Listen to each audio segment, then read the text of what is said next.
Hello everyone. After the recent UAP hearing before the US Congress, things went rather quiet on the UFO front, but there is still news available, so let's cover those in the video, and at the end I will add a short channel update as well. Let's start with the object which has been the subject of speculations for a while now, so 3I Atlas. On October the 29th, it re-emerged from behind the Sun and back into our field of vision, having passed the perihelion, or its closest approach to the Sun.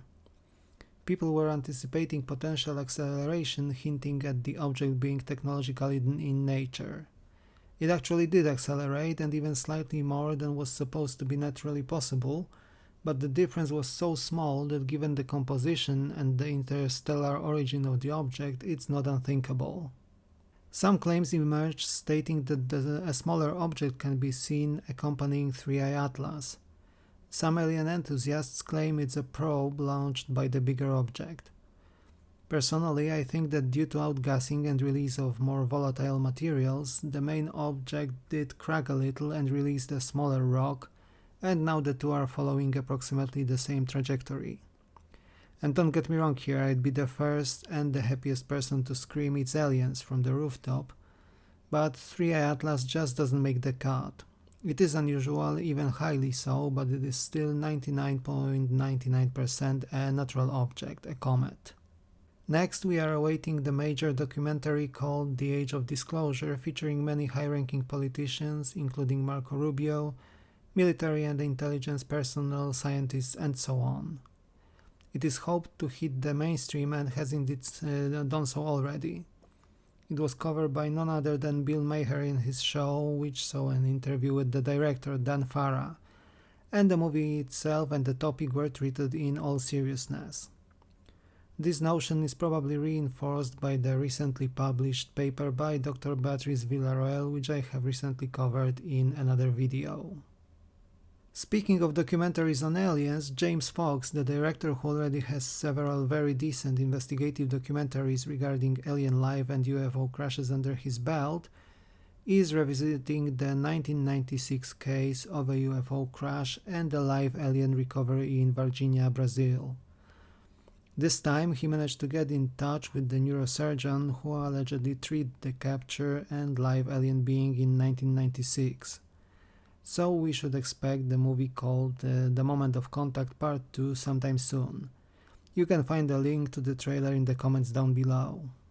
One of the bigger whistleblowers who came forward this year, Matthew Brown, who was extensively interviewed by investigative journalists George Knapp and Jeremy Corbell, started his own Substack, where he covered his path to becoming a whistleblower and now follows a series of writings which follow a trajectory similar to that proposed by Dr. Jacques Vallée and John Keel regarding the UFO phenomenon and non-human intelligence. The recent post on the Substack tried to tie in myths and legends circulating in various cultures around the Black Sea region and how they could possibly tie to visitors from somewhere else.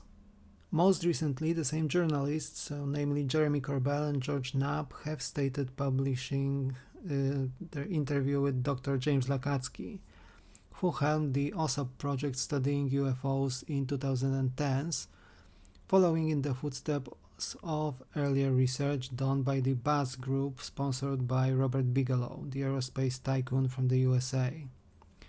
Dr. Lakatsky famously claimed before that the USA have a possibly crashed UFO in their possession and managed to breach open its hull. This time, when asked if he was inside said craft, he said that he cannot answer this question, while another scientist working with UFO materials and tech, Dr. Eric Davis, stated publicly that he knows for a fact that Lakatsky was inside the craft.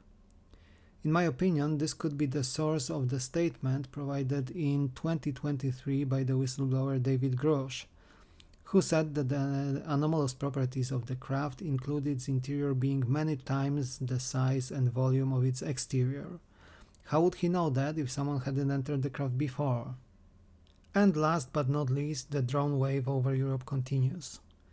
Following the shutdowns of military bases mainly in Denmark a few weeks ago, the drones, or rather atmospheric observations as the Danish authorities named them, recently swarmed several civilian airports across several countries: Sweden, Germany, and Belgium, including cities like Antwerp, Göteborg, Munich, and Hanover.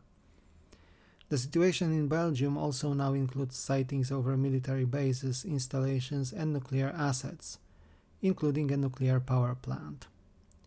The pattern we are observing is similar to the same wave observed last year in the UK and the US and earlier in the US.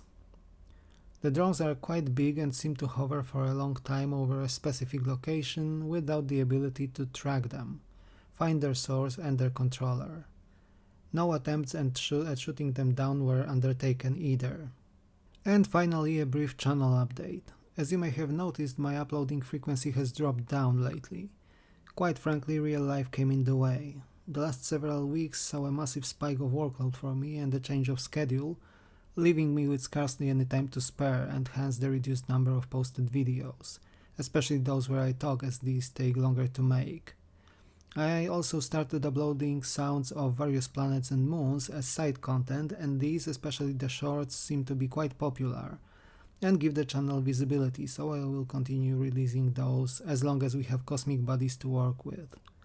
So that is it for today. In the worst case scenario, I should be back with another video after the release of the Age of Disclosure at the latest.